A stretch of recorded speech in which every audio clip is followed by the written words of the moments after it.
তাকে মাথা ঝুঁকাতে বাধ্য হয়েছে বা বাধ্য করেছে ইরান।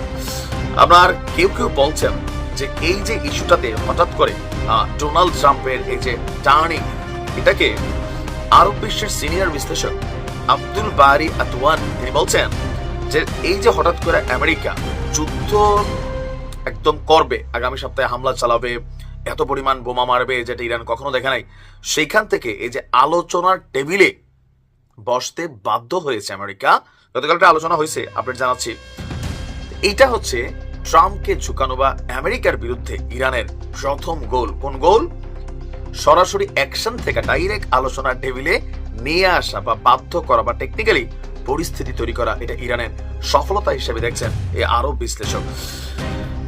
পরমাণু ইস্যুতে আমরা দেখছি যে গতকালকে ওমানের রাজধানী মাস্কাটে ইরান এবং যুক্তরাষ্ট্রের মধ্যে পারমাণবিক চুক্তি নিয়ে প্রাথমিক একটা আলোচনা হয়েছে।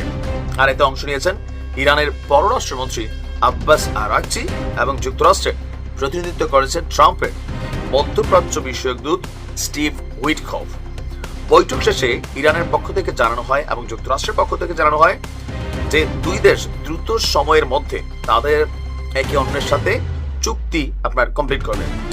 ইরানের সঙ্গে প্রায় 40 বছর ধরে যুক্তরাষ্ট্রের কোনো কূটনৈতিক সম্পর্ক নেই, তা সত্ত্বেও তাদের মধ্যে 2015 সালে একটা পারমাণবিক চুক্তি হয়েছিল, কিন্তু 2018 সালে ওই চুক্তি থেকে যুক্তরাষ্ট্রকে প্রত্যাহার করে নেয় ডোনাল্ড ট্রাম্প। চুক্তি থেকে তারা বের হয়ে গেছিল।